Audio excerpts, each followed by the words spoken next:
not be defeated. We'll not be defeated. We'll not be defeated anymore. Jesus Christ, God's only Son, fight the battle anyone. We'll not be defeated anymore. We'll not be defeated. We'll not be defeated. We'll not be defeated anymore.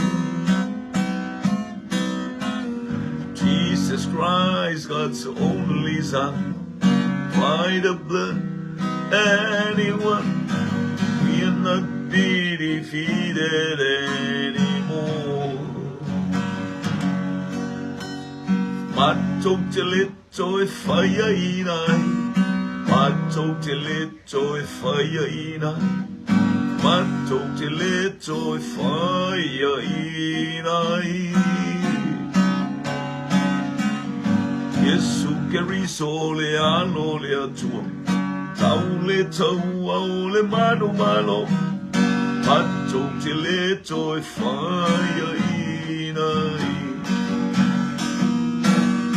Au pinga o le taua le faletino ai mata utia i le mana o le atua me a e tau i le pe do le anganga polo mawaluluma i le petia.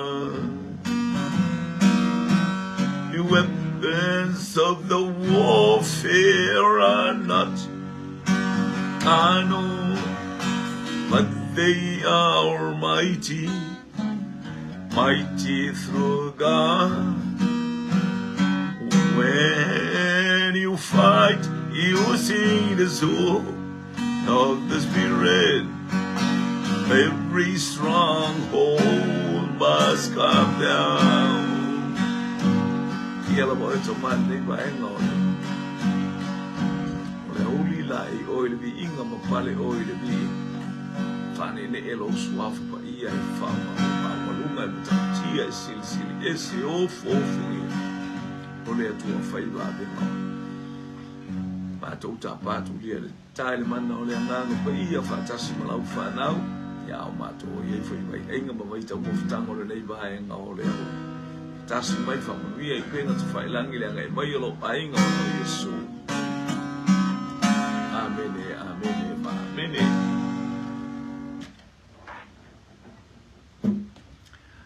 Ya, moli le fatalo fomo le nganga famalo le aingo le fatotua nei baenga. Hallelujah, a o tato iai I le polkalama nei tuaso. Hallelujah, fatalo fo tato ainga malo soifua malo fo ile.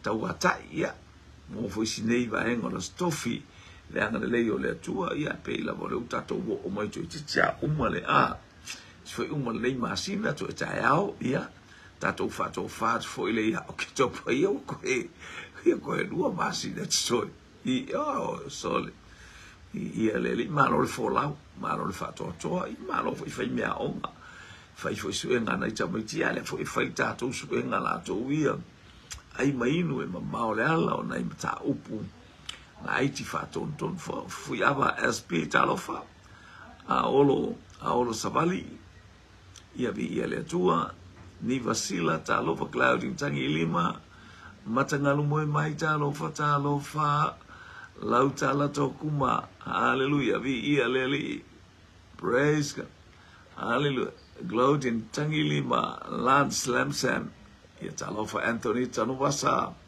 hallelujah ia malole soifua fa talofa sio tato wainga ai mesele anga I mesio tato wainga I lunga upenga ta failangi malo le soifua fa talofa foi au ona le atua tau mai le taimi mo le taimi hallelujah ia ile anga le ile pa ile atua ia fa mo anga le atua mo oi ia mai tato uma ile taimi ai mai no e mamao le ala ia leli Tātou te lo iloa po le al taimi. Tātou te lo iloa. Hallelujah. Lo taimi ma lo taimi ai mamao al savalinga le tātou te o ia. O le mea nei lo le mamao al savalinga o le leilo e tā ua taimi tau nuku ma. Ai ma lo le fōlau ti ia leli. Ia. Praise God. Tulu tātou e selemana. Ia tātou por kalame au inatu fo ilo moto malo fale ia leli. Ia lau por kalame talo fai atu i Hawaii, Marita Crichton, ia malo le soifua, malanya ma, se mai o se tanga malu. Hallelujah. Ia. Hallelujah. Mai lunga le beach. Hallelujah. Ile Waikiki. Ia le atua whakatai te talo isi o tātou wainga o te talo mai fo. Le suni, Scanlan talofa la whamanu ia le atua ile angai mai. Ole tātou fisili mua. Hallelujah. Vai ainga mai tau maftanga ia vai sau supo o le teimi o le supo. Wonton soup, combination soup, PP soup, Kentucky fried chicken soup. O sole. Ele me sa o mo fala ia ko kongi supo palolo soup ia wahoo soup o ka pork soup o ka se kuinga soup o ese via le tua.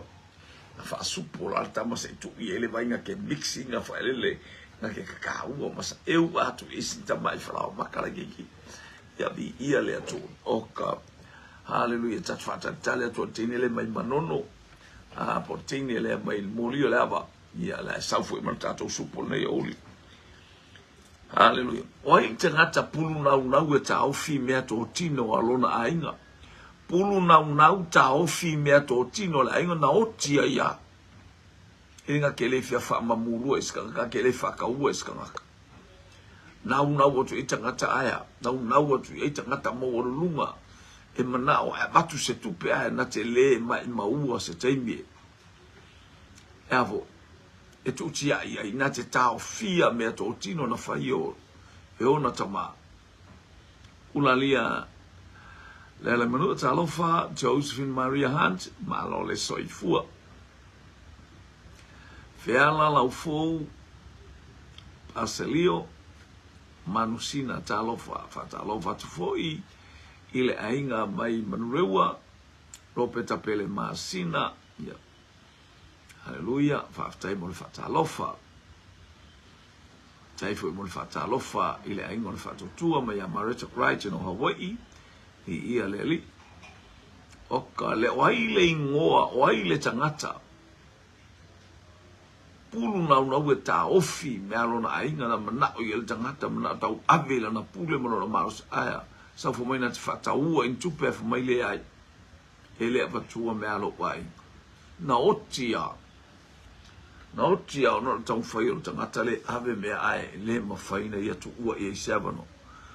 Fui awa SP talofa. Hallelujah. Hallelujah. Praise God.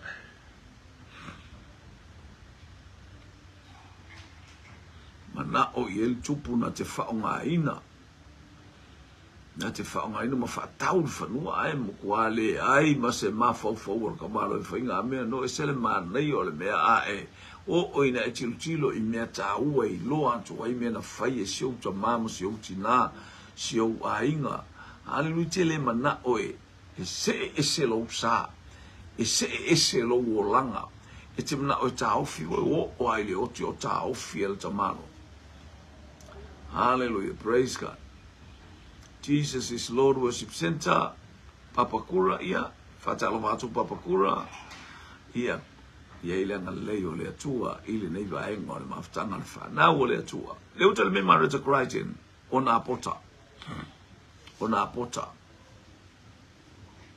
Hallelujah. Praise God, man. Tali mai Anthony Tanuasa, nā pota. Tali mai Hawaii, nā pota. Tali mai America Samoa, nā pota. Hallelujah. Ia. Tuatu ya nikisila ma Australia. Hallelujah. A Samoa nei. Face takwe. Staki week. Hallelujah. Vic. Hallelujah. lua tātou tali o wanga i mai. Mana o le tupu, mana o le tupus. A te avea whanua. A te fia whataua. Whai ele na whatoanga. Ai makuale, ai matamalo, le ai. Po o ea le tupu maria lo lotu. Le anga o le tofi. O le tofi o lo uainga. O ka sole. E sele mana ia no tātou ua mamulu a. Ba o misi talofa. Hallelujah. Whaunga whafo. Talofa. Toi tasi le lato le fisili, o le toi whaapunga atunga o tātou fisili, o ai le tangata na ia tau fia lona whanua na mana, o ia le tupu na mana, o ia na te whataua, a batu ma ia seisi whanua e sui ai, ia ele i mana o ia ile. Ele i mana o ia ai. Aisia ele. E fia va ai, fia tua lona whanua, i matilo atu le maoto le tupu, i oe. Mana ele i mana o le tamalo e ave na tele i whataua na tele i whatamala pe na te whataua pe na te tia i atua i lona mana o i se tupe ha tele lo tātou tine whatau mea o tātou ainga a tātou mana o le tupe a wangalo e te tātou o le tofi o le ainga a ia leli foi pe a whai o lai whai e sisi mea o ngai baba aise mea o ngā Louis Williams kere kolio tā lofa le toi ina mai tonu o o maleponi malo le soifua le o tali mai ni Josephine Marianti na pota na mana o ai yesa pela ma apo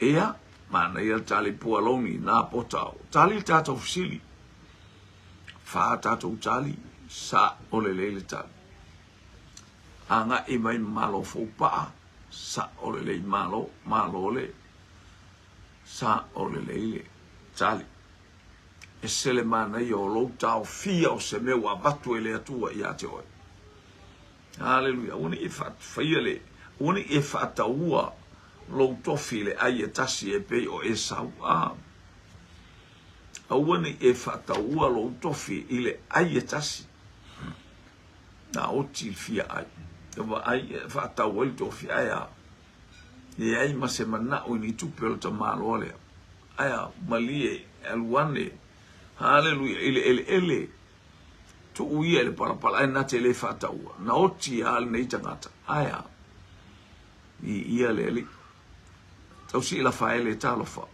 ia le tua ia anga le ia tu mo gorta tu tali e sele mana ia pe ta ofi me le to tonu le ainga haleluia o tonu le kalesia ia le li uni fataua lo tofi haleluia te akono mo le o ino eva ia tu e se met tu fia mana o sa usi so tao talo lo tu yo fa ia lo tu yo alu o ila lo tu le fa ia ila lo tu amen fo te va ai ke le manga o ke va o tau te va a tau te va ka ko va ai le ngale le yo le tu e fai a fai e tu vai grow le melia e growa ai fai e sau finga fai e sau finga haleluia o e na la tu o ina ia manuia ai me na haleluia o fea foi le no ule na tu o ai e Paulo sta motito le fa mo le mele no tu o ai o ai le ngole no ule na tu o ai e Paulo tito ai mainu e ba baole ala fa tai Marita Crichton sa tau fi mo na potale to fiosiona ai ngol to vine ai ele manga ia el mai la le ai eloi wa ai mai le awala aya ele na oti le ia na pota ia ina o tau ai ima mauti ane oti fia aya alu le langi mo le ola fa ba aisia tangata na te tau fia lona tofi mai le atu of kako mo tofi mai le atu vai po e fitato ina i tato fana o ele sta ngata no fa ta ulo na fana e vai atu lo e tama ave passi porta ma ave taxi porta ma fainga alwe ngale bank te ia o se atu i lo wa fi vai fa le ti I tilo iai. E to e wha manatu ale upu ia le atua. Ai mainu e mamao le. Praise God. Ia.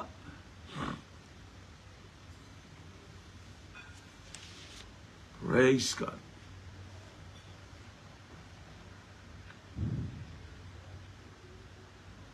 Hallelujah. Praise God. Ole tato se soai. Ua saule ali I faimiti. Ua saule ali I faimiti. Ua saule ali I faimiti. Oi lea tangata e whatatau ia I lea upor tuspaia. Ia baila le o sau.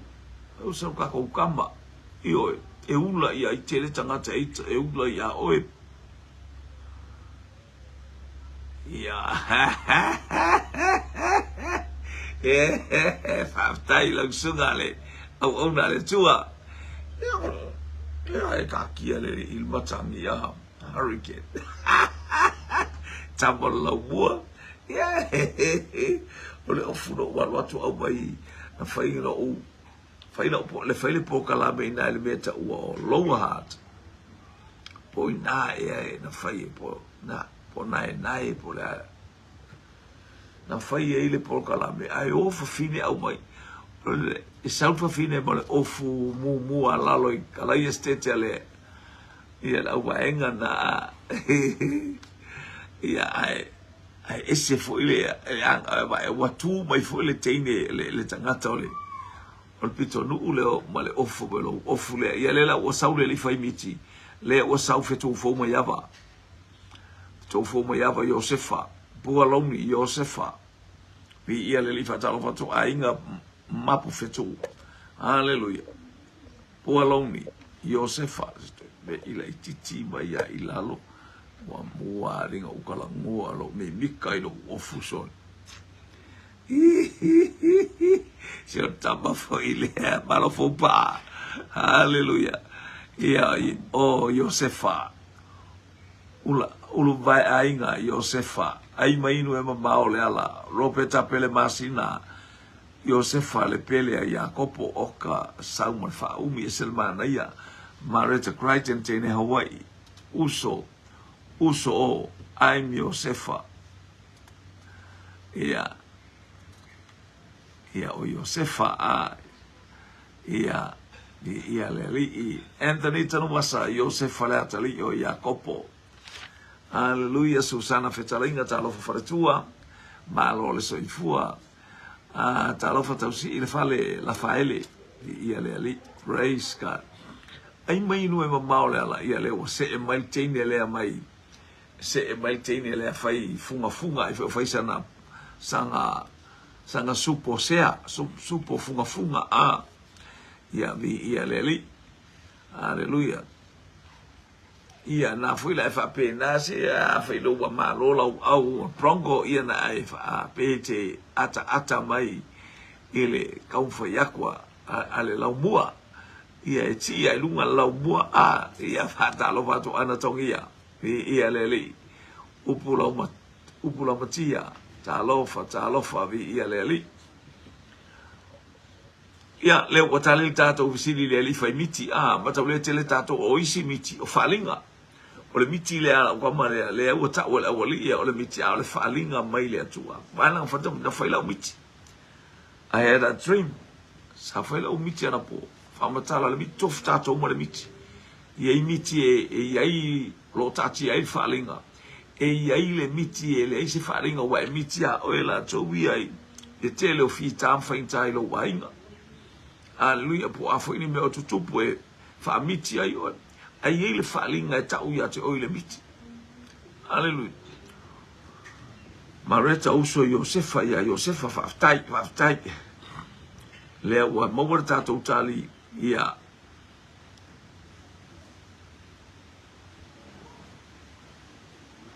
o ka falai moa ma le reisa so le ese aku ka tintiti le mai manono so le ia whaftai teine o le telefoni o wainu ia lele atu ilunga o le moli o le aba ma lo whaftai o Iosefa le faimiti le faimai ana tongia ia le watali tato fisi o be vai o le miti le fai ngofia pe asa o mal faalinga na eva ai o faila o miti le faalinga mai le atua oka se taua tele tangata la to te fa pe haleluya ina me ino si ai o le faalinga mal e te lo fo o no fa atu ile ila ula unga ile si ekalesi so le ava ile ino le ekalesi ina ota o pola le me o faalinga o ai fa mai ya fiwi o faalinga io au ta ti o ta va tu pe pese mo faalinga mai le tu o faalinga mai le tu io fa pe na fa ko saule li fai miti o saule li fai miti aya la le o to o ia la le o sa o la le o i fo fai miti la le o i fo fai miti io au saito la le weifo la le fia ai la male masina la le o mailo lo fatali alleluia fatali le no uma Israel to sawo Yesu sa falu Yesu vatulona nu alleluia vatulona nu ile o so vatato sau ilona nu sau tu ilungo le mongo olive ile sau to vatato sau ilona nu the second coming of Jesus ta toi ta tala I mal fai to ala na tapuni fai to I sai na tapuni ole o Jerusalem o malu Jerusalem na tapuni ile termina un fale Yesu to no normal tapuni mal fai to ele ko e kala fato ato e matala le fai to ale mem kaukia ele io o le meeting la lela o atu le la mal masina o fetuma io o le ainga umo Israel mai la to una tupunga mai Israel e fo ile tupu la le wei fo tu ya Yosef o Yosef lo tos ele to sau Yosef te faari nista sau faari lo nos haleluya ni ile li mo na matua ai mai nu e maule ni ile tua o me tato vai o le miti o le falinga ya mo falinga te vai o le falinga o le fe au mai le atua batu ya te oi po ia tanga te fai u perganga fai kala perganga fai peanga ia fa leanga mai aya tango oi so le tiro tato fisili le misi atu sorry o ile nu a fai fi au ia o ile nu no fai fi au tito len fai mele no tu uai oi tito o ile nu no fai fi au tito sorry wow o misi ko ka fisili le ali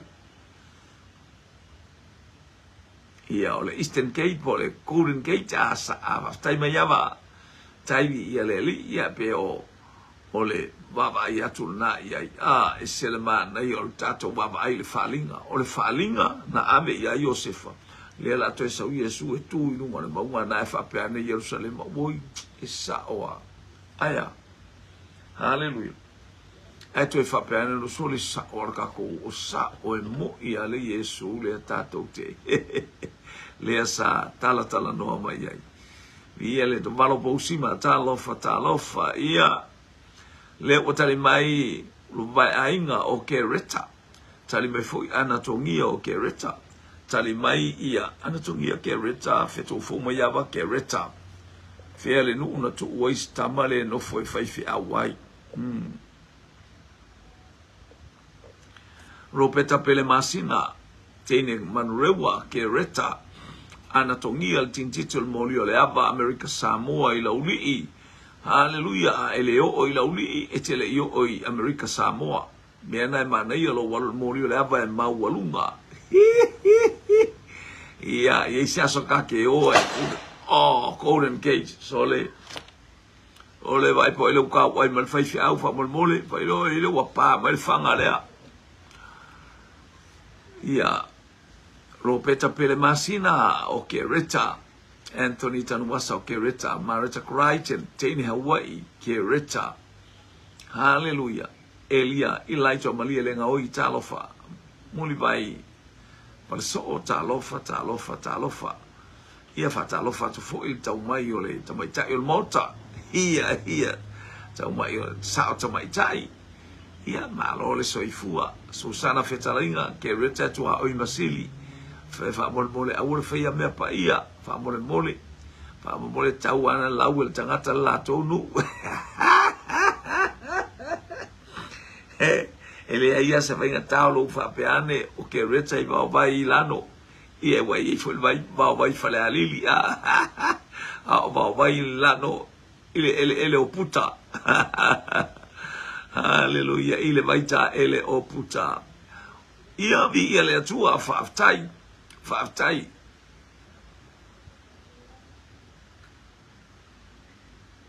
Ia te loa ai po faise malo longa tama ia sunga ia tito mali sunga le fatonu.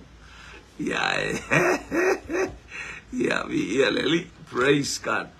Ia o tito le te loro to ina le o tito le sa le ia le mo mai il fai o tito ia tito le wa iwa ia o tito na le sa tui I to tonu o kereta mai Paulo mele na utu uai o kereta you are the only man you must stay in Crete na o oe al tangata ia ona e no fo kereta Josephine Kereta Malofopa Kereta io e selemana ma fuanga io e tele a me e tu oi ole tuna o tu o ti akono e inga inga fati akono e fai o fata ite inga le o le wa io e selme mele no tu oi na tu oi o le wa o le ata mi ma le tu asol tau o le sabaringa fana o le tu sale fare tu italo fa hallelujah vi ele praise God e foi te mi te o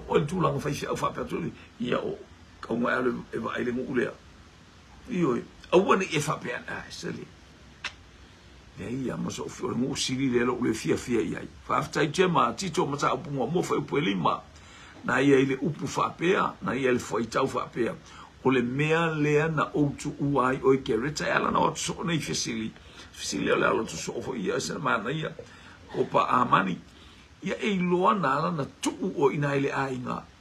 Imbanu ia ele ainga. Tele foi me lento fia o ala foi fa. E mana ia longo foi ni tato ainga. Ai se mato wo io o wala te pole le patu o ni usila pole le patu o Australia wherever around the world e pa ko ia ko wai. A o longo foi nga malile ngo ina i to kalofa. Vi ia le tua o oe o se family anga. Tito is the only man for Crete. Timoteo o ia o le faife au e tau mai Efeso ma ai o vai Paulo to rua le kamale o Timoteo Efeso tamale tau ma io vi ia le e selema naia haleluya o fa manu yanga le to ele se me aya na ala na tu o ke le ngala no fotito I fa tonu to ina e ye mi ala na misi le fa tonua a mai le nganga pa ia ya tito ia amoki loa ia ngā ruenga na awale ati na ainga simi fautani elu talofa ia le nei vaenga le asoanga I mai sio tato ai tali tato ofisili o Kereta ia le tua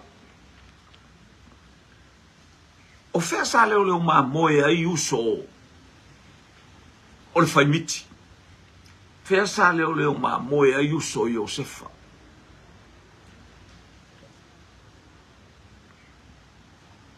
o fea sa leo ma moe ai uso Iosefa a e maua maile e men tu mo muai a e maua mai fo elemento e fase ai why not ran me ko ele me manga so sai te le ni utalofa mata uli na ole ma mo ia te ua la tu Iosefa e fa maile le tangata le angel sorry le wa ko usoi il pico ule a maua ua mai nanu ue lua o kare au lelei o leia uli a o ka a maua ua mai jema tu au liu hallelujah sekema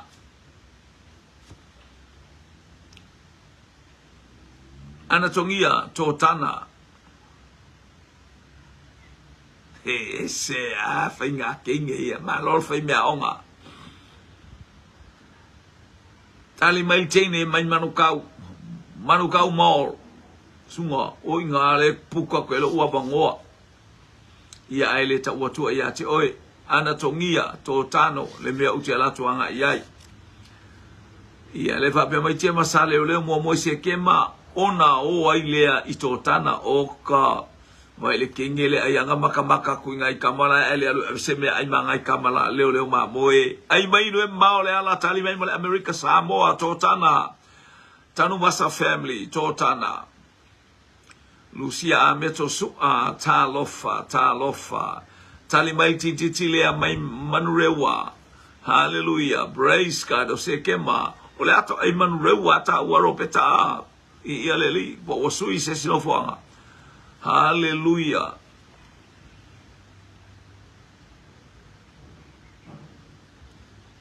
ia le fa pe mai anatomia uki umalua fanga umalelua mai se ke mai totana Anthony Tanumasa Susana se ke ma ona o ai lea i totana oka le popoko vi ia leli le ai le se mete fisili ai fuanga al Paul me o te no foi le meta ua se iba la mai lo po finge po feeling all mele etotongi e sa mak feilo ai malo fo pa a se kema ai le se me te fai mai fu po a fe o te hallelujah praise God hallelujah ia le atua to saulalo ia malo fo pa a se kema entotana o te ele lo le yai ia stemiol ia anga yatu ile amatanga o ia pote se mai sei por kalamela iki ia evi ia le tua manurewa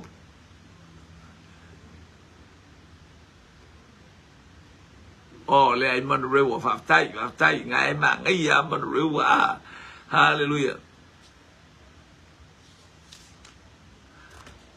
o ia o ta fiu fo ayula ia na ale o te mana ya ula vai al mato no isili ala ngata te fefe ayula vai tono Brisbane o sili e fata watu ayula vai a Brisbane ai mai no e mamao le ala watali tato fesili na alu na o mo mua na lui se ke mana o se ke mo se ke manga mbia ai wo o te mil po kalame ale tua e ai fita ai fainata o to tana la pesi ayo me fita fainata sa ilia tu lo to tana fa tai Joseph Maria Hans to tana fa tai ma warta le tato ofisili ia o to tana po o hallelujah praise God po se kema kaleo se kema na mua lenda ya pro amo tu se saule le nga ma mo le sau mai la ma o te le mea e ma o te le bao o le no le o persepa ma le ai le ia ma le ai le yo itama yo le ma o mai ato yo ile tu i matu o mai yo le o ma mo fa ma na tu e pia nga ye yo la to pitanga ina se ke ma ye ina ele na fa tau e apro amo fa tau e Isaako hallelujah o fatau e Jakopo le na o mena na ina o se ke malanga ye ele ma te o se ke male le nga pu e vai e ka balo o le na pu e vai e le mo tolo ile a o le o ai fo mo kolo a o le o se ke ma e ka ri o hamor o ina no na pu e stay o tina o le ala aba ia o mai persi ma tau o i fo ina na sa wele malanga apero amo mo na tari o Isaako mai persepa yo e tolu waso e fa penale mamao ai vai alu to atasi al ta mai titile ele la titile la fuarta malo Jakopo ele la titile la fuma moya Jakopo leo ela na fana hallelujah ai autu le mafofo Jakopo o le la mosi le ai fai mele tamo Josefa ma ai Josefa o no so oka Leon sawanga talofa vi ele samo si fo samil tene mai manurewa ia a reforma ilea o imiro moa talofa lo le tua fine po le tina talo Samo isi fasami vi ia le nei vaenga tale tato ofisili se kema o mai lo i tōtana mataulia la tōtana iau i le fa mai soli veta tōtana o le ata o lo taulu fale i puapuanga ia na umalo se kema o puapuanga wa nga i mai ai a ia peia ona iai ia le ata fo i o stamo ia o Iosefa o i na taunu o Iosefa i puapuanga ma amata mai ia e tauana e saule ele awala le o puapuanga ma na ia foi fa manatu ia te o iai ti ngā whaintal te leo taimi i lau ngā ruenga i o tonu fo al fale male ainga me whaia le i lea taimi male taimi ia aia iai ale anga le lei o lea tua praise God. O ai le fili o Haamanu, o ai le fili o tamaloale o Haamanu, o ai se fili o Haamanu i Peresia, ta i tele le mauta ngatari a mi o le angari, sole, ai ese al tangata le fai fili a ina Haamanu ori, praise God, ai mai ino e mamao le ala. Ioi, ai fato tele tato fana ulanga le mena, langa le se fai alu fai ona ainga fofo ina ol fai ana mea. Fai tato fana o le talana le atua ya atamu tu e fai fo ya noa. To tele la fana o fato soup o so le usale macaroni soup a fato soup. Ia lele o saul fai soup o lo matua, lele tu. Lele mai fo lo matua. O ai le fili numero tasi o le tamaloa o Haamanu. Ele potali mai ia tema o manukau ia o Mordecai tali mai foi au unga le atua mai laumua Wellington e fitu ho mai aba. Hallelujah popitone. Hallelujah o Mordecai.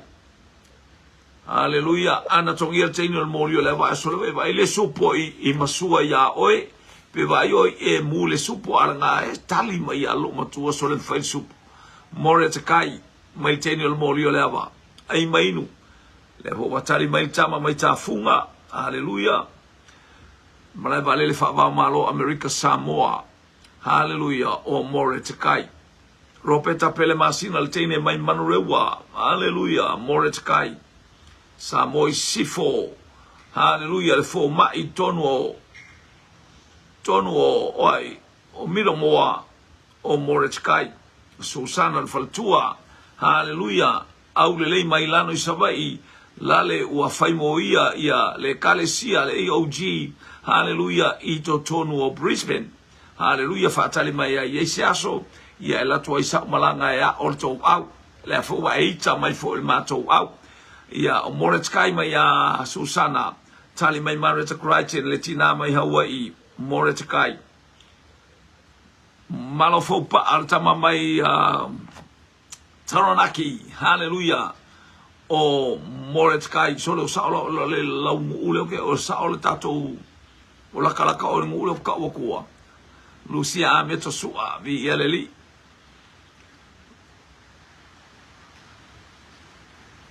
Hallelujah, praise God. Rosana koro talofa. Ia le fapea mai tema o Mordecai ia matangata o sayutais sa ole le so le pea e ali kua ikele li filio le kangakali so le anatongia ua vela nel tato lamso ia. Hallelujah, fatoa umatu nei alfisilin fai lau sungari le ale fatoa e suma i lau sungari ale ua e suma i nae fai alua tau saminga hafa i ali ia malo malu tayao. Hallelujah. E ale sa fai di alfisili po ail fai fi au sa tu e no foi gereta ia ale ua ale fatoa suma i lau sunga tito ia malo vi ale li fa malos Mordecai mai a Josephine Hans. Haleluya. Banana soup. Lele wasaud banana soup. Ia whamanu fonti ta lofa lava. Haleluya. Ai mainu e mamao le ala le sunga le whawhenga inga tito luaiva. Praise God. Haleluya. Le tamana tu e paulo i kereta. O mai o le mele no utu uai o i keretito. Le mele no utu uai o i kereta. Tele ni mea ua fisoso me fo i le uso au auna ia whamalosi fo i tātou. I le upua le atua. Ia. Haleluya. Ma le whi au mai le atua. I le ataimi ma le ataimi. Malo le tau. Malo le whātoa. Tali tātou fesili. Haleluya. Ua tali tātou fesili. Ia o Kamau Moritskai. Kālo whais Kamau Moritskai. Masi o tātou nu o Utah. I o e tele i o tangata yanga le anga mai whapena ia te oi, ia te hau, ia tātou oi o se Moritskai e ingo sia oi. O ngalea tau mau i le whamaoni i le ngaluenga le atua ma lea talia o Yesu e whai mali me whaolwa e aru ese malaua inga oka le ingo sia oi, oi au se Moritskai. O oi au se Moritskai e ino sia. Aia, ma tangata o Utah, tangata o le whaoltanga. Whapena le anga tātou whamai ia. A whamai ia paulo ia Filipi. E le ngata ina tātou whātua tua. Ma tā upu e mua Filipi alfa upu e rosu mara ima. E le ngata ina tātou whātua tua. Ia sawa ina i tātou. Ia taria tinga. Oka ea. Whai mai paulo. Filipi e le na ona whātua tua. E ao mai ki ngā walafi. Ao mai ki ngā wasola. Pei o Ioane le wa vene ma reko le tusia ma reko na sola ese mai a paulo mpana pa. Yo o mai lo tinga e ese mai la ia kamanga i lo tito ana o a tito maluaiva tito luaiva ma Timoteo i le afo muli muti nga fa ina tai o a tito ma Timoteo vi leli praise God ia va tai la utali nei va e nga o le aso alo tali tato ofisili. Oi le ngole ungali I le ana tala I whaatasi marta mai titila o paulo masito ina o paulo whaima whaamalo si angal nei ungali e le ngata ina I loa tautala I le upua le atua sole mi fonga fo il whaakingonga o ngā luenga au walo latou soifua au una mea e mana o mia oka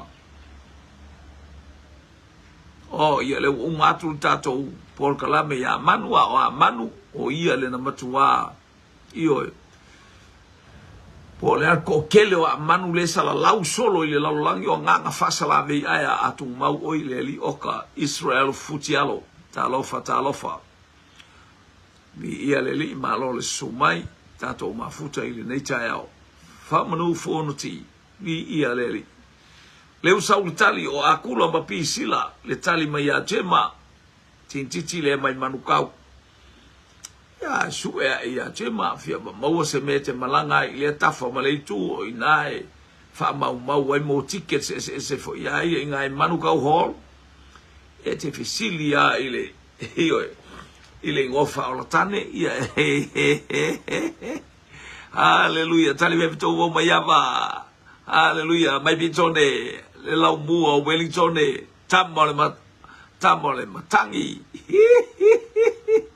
akula mapisila ana tongi al tintiti haleluya o le moli o le ava a eleo o le moli o le ava tele yo I tutuila ana tongi akula mapisila profeta pele masina oka ia le ngata ina mana ia pele to masina oka masina pele sol praise God ia maletali pi sila asolo utau se atu le ia ukalali o kole pi sua e ali wa tau so pi sila ma akula fa tai maletali ia le haleluya oka ele ngata ina o ngana luenga le atua fo I mai polo e ba ia sole Matauri o fale ele esa tatala tu fale tofu ma le pito akula ma pisila to tutuli matatalo oka se fa nge ele loto vai fi au vai atanga tatalo malo fopa akula ma pisila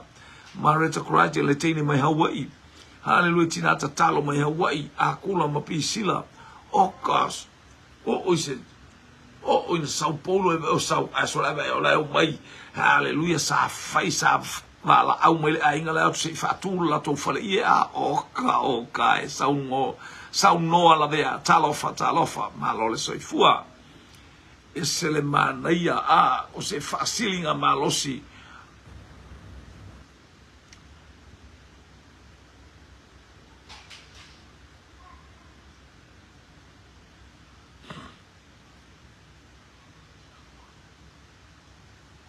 oi ia olono vinga le la be la fa sala bello betua le ile awali ia to wale le porca la belle la wale ia tawaba asiata ia hallelujah praise God esele manaia o le fia o le apostolo le vai tu oka se hallelujah ile fa manuyanga le atua molgal le unga li sanga lu en so tau au fa malosia hallelujah tufa la to me fa aya tu le va aya tu ile nu male nu sa ye sole esse le mana mataena lautala talofa esse le mana yo ngal winga le fa ile ainga le tufa fa tasia la to me nganu nue fatasi mo le manuia mai paulo e ako nito o so ali tangata lona manuia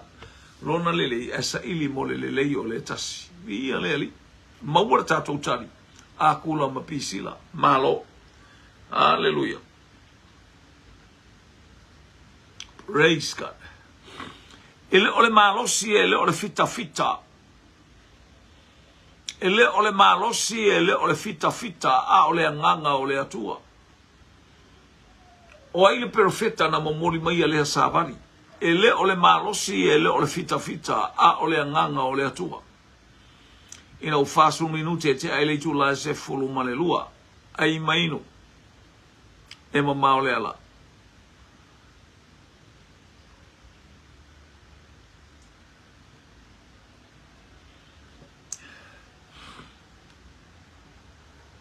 ai maino e mama ole ala Dear STT Wilson Talofa, good morning, good afternoon, good evening. Greeting in the name of Jesus Christ. Hallelujah. To you, my friend, and sons and daughters of King of God. Hallelujah. Jema Sakaria mta upwe fafai upwe ono sole. I aleli. To fomo yaba Sakaria. Ele ole malosi, ele ole fita. Alu me alta malo solo sel papelu ali peto fo mayaba Sakaria tema le tua ya sel papelu eta utala mai ile profeta Sakaria baftai malo fo pa Sakaria mai le tua il profeta le fa ya sel papelu le atali o saltiel awal fai le maso le mea awal fai le maso falongo io le falinga ia o mai le tua fai se be oka very simple e mo ye tinga aya e ke fai male e te tofo malie te tofo fia iai malo fopa Sakaria Marita Crichton profeta Sakaria Loma e se tapu e talofa. Ana tongia le tene, hallelujah, ole moli ole ava, profeta o Sakaria. Ele ole malosi, fai lo fai ya Sakaria, fai mai ya Sakaria. E tala ile atua ya Sakaria. Sakaria, alu e fai ai ilo usol na, ya sel pape. Tele mana o e fai le maso. Ele ngata o tuai kuai nga fai farsar nga o kupu ai le oso be yo ngaka ai o fai mali o le mena o fatu o fai e o ala nga le mena o fatu no le tupu fai o man fai atu tupu ya auto too late kuai ko fucking nga aya to watu fau mo moto fale ai le fale no to watu e fau ia au fa malosia o le anganga o le atua e tautala atu ia te o e mamusu pui ali o e whaiwhi au ngai ke rua ko o lua i o sua i sa taka e whai ale se o soangi ia ke oe ai fai mali mali bele ti talofa ole upu ale toi ino Sakaria le profeta o Sakaria fa tai pele masina ropeta profeta o I aleli fai a Sakaria ele ole malosi ole fa longo ile e o ya te tatou ngā le tu le ka ku ki feko ai le ka mele o tatou o tangata fa longo ile fa alinga au mai le tu o le fa alinga ele vave mai ele ngese mai e sau ale atu ai lona te ai tatou fa longo male manino fa longo male totoa fa longo male iloa haleluya io ole nganga ole atu wale o feta la wo o te ole sau ai pa lengi se kueli ya ele ai se me fa popole nai o ela wo ya te o ela uso au ta yenga luenga le atu haleluya awana I fai ale malos awana I eva ya tu ole io mai sa ma ku pe iska ka ya au kwa leva au ku ulava no tu ulava no tu ulava no ele tu sai fa tu tangata ele tu sa malos leave them alone pa ai tu saul la tu solo ai taimi haleluya ele tu sa malos ya ko lo mai le kan ka malos la sa wa lo wa kan malos va bena as tangata vai di ia le tu aya e amana ia I tatou ngora tatou au nanga elo tatou tama oile langi laina tu yang talofa Sara Tonistino Petelo malo le soifua di ia le tua hallelujah praise God tali tatou vesili ole profeta o Sakaria ia ana le di ia le tua lele watautala mai le asini ai sea ia o iaina I mea tutupu na e fesili I le atua a le u failo malosi le mea ia watautala mai le asini o ai na tautala I le asini o ai le au na tautala I le asini na faatonu le asini in other words faatonu le asini le olanga ai mainu e mamao le ala whamanu fonti ta lofa tausanga tani elu ta lofa I ia le ali o ai le au na whaatonu ele manu lona o langa whaatonu le asini ngat bawaru kang ele asini aya watautala la le ngana tangata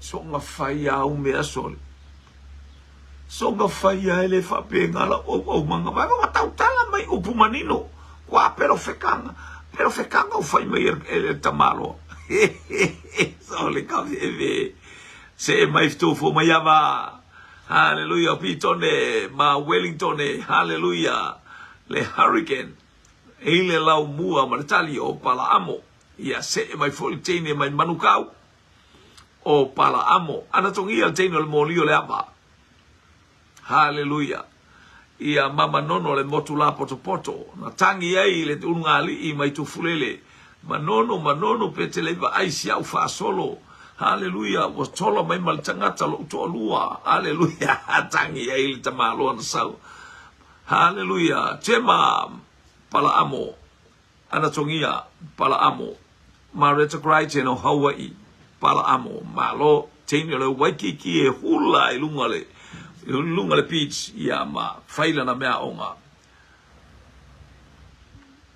tole ia piki mo tamaiti au mai fala lave tamaiti fai mo se me ai tamaiti ele o fala lave tamaiti na I fo le me naif e ko vai la ukali le kai mia Susana fetalainga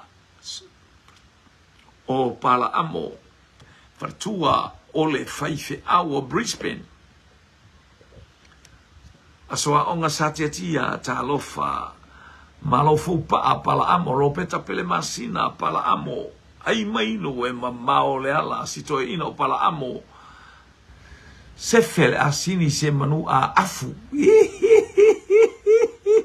e ari soli kalo fai dale al faifi awali faifi wa tele a faifi awa sefe lato asini a kalo fai ali ana tongia o pala amo le tamaloa mai sale aula o ke ofa uali ngofo ilunga sami manono nofo ilunga molio le ava ale na te iloa mo ia langa le angelu langa le angelu tatalo fa tai pala amo mai sale aula sole le ilo po fia o afo le ilo po fia o anga ia ko ke ilo o po o ke ngia mai ele fale tua fai fia au ia le lo foi po elo la le ai makari mai ka ko me e fai la le ai mai nei supo ma ai mai ala tau sami mai la supo yo ke le lo po se wang tong ia ka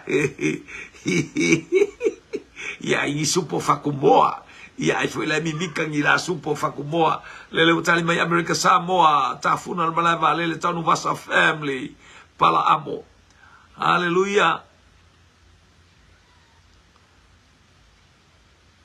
Ino le tu ye o ka le manga yo le moku ki masenka ya o ka fai fi au ka ngofo lo ka anti sa fai fi au e manono oka ya e fo ilalo u lo ka usonga na o ko finge ngo ya tu ye ya na ke si ampia o opposite man fa fai fi au me ye le motuna manono hallelujah wa tali tato ofisili sole wa kaukala ua kaukala le manu wifi le angol kangaka hallelujah le ese ale o langol fa vai le tu au ke alu o umango o fa mangu ia lengu ala le ko lo ku loko kwa lu ngale asingi o ba ko kele le o mainga fa lua o mai mo na to lua takata mai o abo fo i matamalo mo sili le to mai le tu au e te alu umano fa manuia ile no alele wa mavaya kunga oka wakalanga i mai mo api ako asole hallelujah eu mange e lungar ko ina wa ke mange e ngi messe au ke mange e lo vi inga i se fuenga so vi inga mange e le vi inga o le tu e sasalo li mal pulela la le mo so mai le tu awetia ala le ko elo kuloku mai ile asingi ba ko ke ko ya lo ko fsiri le tu a mele tu alu me tu to me na fai ala mo fu mai le akua o le ancestral tato ja mo hallelujah a wole mo fu fa tu le tu ya ti o hallelujah sa le lo o mai malo ko lua o mai malawa ba o mai ma wo nga ku ya ala ke mo ia se ye kai o mana fa ya tu le tua mata uile atua o le amatanga leo mea afa alongo loa o tatau awangi e koe fai angi winga fesuia ia ia ulangonga mangisi mea fa alongo ile leo le atua alu ile ali ia leo sau na leo sau wa malele ilo po la albe ala uma fatu le atua o ma fa manuia o la me la albe fai piafa o le poka la mele atua o le fa manuia nga watu oi ke feku oi ke ma fai ai sisi mei lunga atu o le au faloloa o le atu o laula au malau toto ala ya lua para amo mo warta tu tali para amo ya nga ke i al falo polo karasi osoi parka la osoi la le koe yoi anga yese ngai si wale bango se le alo lo papakua wale iso yoi o kangikala ya wasuma fatolo ioi na ole twa matala atua ioi bi ia leli fa longo le mela fai mele atua pol menga ke alu ia na ngai tele intato wo elo le mena le mana oile atua ia leli ato no ftasia ilalo se fa longo ileli fa tanga le mamalu ole atua e feta la mai le me male praise God. Ele o asini wa ke il fa longo ma kau kala mangingo le kau kala ele o lau asini e te ai le atai ma le atai oka fiani asini o e no foi lunga ma esa wa hallelujah wale tautala mai ia te ono le suafa Yesu Keriso wa ma ona ilona fia pe ke so nga faia ele o tautala mai. Ale fa masinonga la ilunga lo wao. Wa tai e pupulaku o le angelu. Mai angelu angale palasi la le asingiu. Wale ngiu kai nifu. Hallelujah ni wia. Ni ua me fou e vile talofa. Angale palasi la lo le asing. Angale ngofo ila lo la asing wa eba aile maoni o le nei. Manga o sefe oe. Fia ni mea o sefe ai mafisoso ni atu le tangata i ati oe. Ai fai alo malosi. Ai mainu. E mamao le ala. A o aile na whaatonu. O aile na whaatonu. Ina ua ai le bao le olanga. Vai ako le fue singa. Vai ako le fue sainga. Vai ako le fue lau kele. Vai ako le lau mangioka. Vai ako le lau ulu. Ai alu a kwa ai. O sole. O koe ai anga lau ulu. Hallelujah. Ua ai mamanu. Vai faa. Ua ai le mutia. O ai na whaatonu le povilo na olanga. Inga ua ai le mutia. E o koe ai fo ile a ngā mea. Ai mainu. O ai na whaatonu le povi. Ai mainu e mamao le ala. To e watu nai vaenga i e mana i tatoko. Iwa kele le mauasi. E to tele asini e langa le atana o tangata polonga. O whaeaina ele atua. O le asingi o whaeaina ele atua. O whasa oa longa makai. O kaukala aku se upu. O kau ke mafuai. Fai fo isau fiso soani. Hallelujah. Il fai fi au. Ai se me ke le ke va ila le wale enko ale fai fi au. A me tele alo se fala inga pos fatal malo fai fi au. E ma fai ta fe lo ai. Ma fai lo le ala kwa tama. Ia. Fa pale mai sautala. O ulo ingal mele ta o te ate ele o tale mai ia langa le usau ka ko karfitu fo mai ama e ta lo fale. So ngale o na mai la mua Nebukadnezar mai atema. Hallelujah.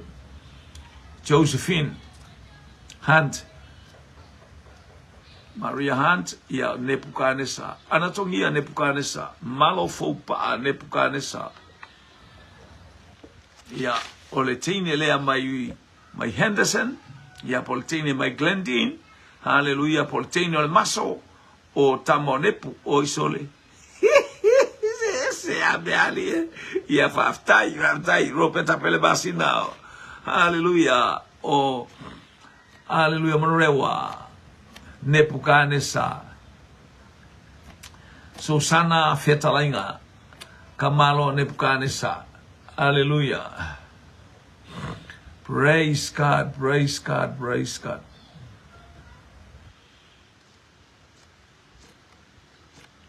Hallelujah. Ai mainu e mamao le ala. Ele ubari ka fa bakala le la ukabale ale o kaukala ile asingi ali o saul solo ali ia talita to ofisili o Nebukadnezar faftai tali ioe me uma wa fafia poto ile atua fafia kamai ile atua ia le uto eva ai ola na miti faalua lea ia o te loa te le se me wa ola na miti mua na faali ai la lolangi le o tato o mai taimine o la lolangi o le miti na faali a Nebukadnezar.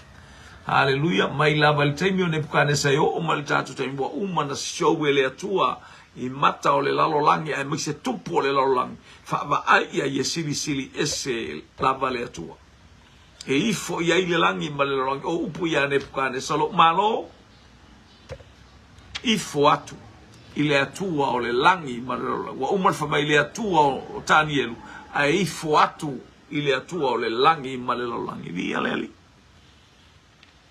Nebukadnezar ia aya nga fol pua ai e fatonu wal tanga ton fatonu el pua lima sumala ono minu tete ai le tula sumalua to eluan tato ofisili haleluya o ai na fatonu le pua haleluya le olanga kalo fae ia wala ala e fe bel fata otto pe ole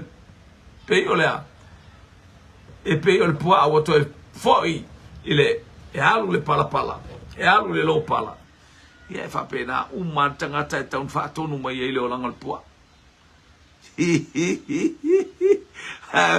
ele ba o ngal pua kasi lua ia e koru ia ke o ia o ai tangata na whaatonu le pua sole hallelujah o ai na whaatonu le pua a whetu foma ia ba ta mo le lau mua sunga le au na mai le lau mua wi ifa mau o chema wi if hallelujah ole wi ifa mau o tali mai fatua mai Brisbane ole wi le falongo male ustai to sivi ya le fe mai ol tangata ya faftai ya to sivi le tangata le falongo hallelujah praise God hallelujah ya fatonu al pua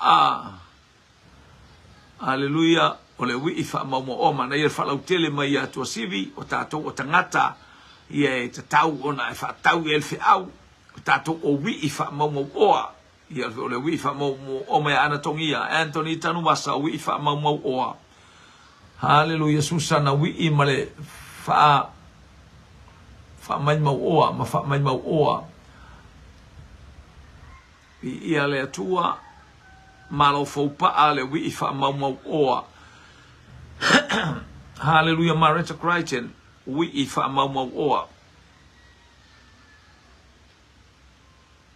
ia lia leu tu mai Italia tu sivi ole li fia mau oa ia mana ia io fa pena pena mana io tali tato ufisili malo Itali fa ile ainga fa tato ainga tali nei vaenga ole oli hallelujah ole le tala na ile wi fa mau oa vi ia le to tato uma o wi al meta wala itu atu ole to e foi ina ua ana le ile pua ile foi wa umana fai mai alu le loi halo fai mai alu le loi aya le fai mai ma el pua apo le mena o el pua al teme o le wi wa ai wa nai lo ni me ai le atali o tupu ele ai le atali o tangata ele ai le fana wa le tua aya wa ai fatasi me ai me inosia inata imi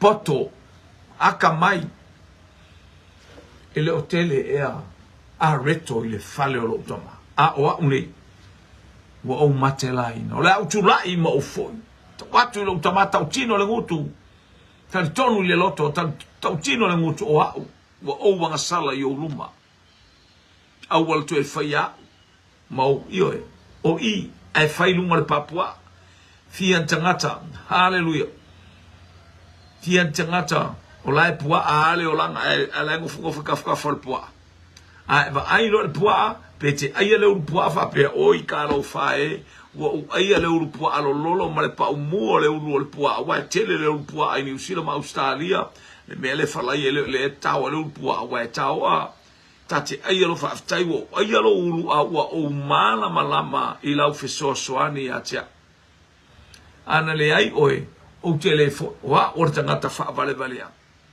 na peia o mea sa fai hallelujah lea ole sa peia o tangata lo pala le olanga aya o aia lo ulu ele ngata ino o aia lo ulu au fa manuia lo wanganga ile upu le fionga le tua hallelujah ona o to ya tamai ile faftai iselmana ya hallelujah mana tato ofisili mo watali tato ofisili hallelujah ole wi ifa mau o ia mana tato ofisili muli o ai lea na fatonu lona olanga ile su hallelujah praise God o ai lea na fatonu lona olanga ele sumu lau e faiatu e alu e oso el sol fanua ai alu fia oso ele va o ai le na fatonu le sumula ula ona olanga. Hallelujah. Ai mainu. E mama ole ala, praise God. Glory, glory, glory. Hallelujah. Famanuia le atua le aingo le atua o tato ia il tato tali. Mulbuli ia o ai le na fatonu le tafola po le arco. Hallelujah, praise God. Ia tai jema tali mai jema yona Josivi yona. Moni le ngang fa tai le aingo le fatua tua. Fa tai lo to fai mea fia la foi se postala ia e salatu ia malu ave I fale ia le ngale le tua yona. Yona le falongo fa tai mai jema ai mainu e mamao le ala. Yona mai le teini o le moli o le ava fa tai anatongia. Faftai fo e teine mai manurewa, ropeta pele masina, hallelujah, ai mainu e mamao le ala, o lo prada o noa. Actually, ele iai arkai biga le besa iai ngoa, e ngore o parko ga mau, ai faya pare ngai vai kakape malea ngoa fo ngor ngeiva, Josephine Hunt, Iona faftai, malo fo pa Iona, ia samo sifo sami Iona. Hallelujah. Awale ula awage paso e sama yo lele foi ese me ai. Faftai Josivi. Hallelujah. Maduia le afiafi Iona le falongo mai amareta Christian. Ua tali le tato visili lo wainga fa manuia le atu el neia uli ia uli masao mea umartama ula vale Iona fa ya tu ali sepania po tasesa. Ya ele alu ini ne vai tele alu seba tamo mo te alu solfono pe te alu kariota po le ase mea ile alu le anga I asuria I le tu afia ti eva arta malo per tangata fia I manono ia fa manuia le tu tali tata ofisili o Iona ia fa tai tele me sa unia le tu o ina iau o ile manu o ile hallelujah ile moa o ia tele me o ina I tata o fa manuia le tu o Iona ia malana sola anga na alua I tata sa ia ai tu o mai le tu ia mato tu watu lunga funga ele anga ia o ini neva fa manuia le tu tele fo ia tata fainga malanga tata te museo yo o ala mana le tu tele ia ala ke museo kari ai fa longo le nganga o le tu per fisili ia selu papelu ia elo le malosi lo fita e faile me o fina ngalo ia le tu ma le fa alo isi o tata wainga ia le o na tau tu mo elo wainga ile nganga fa ma walalo amene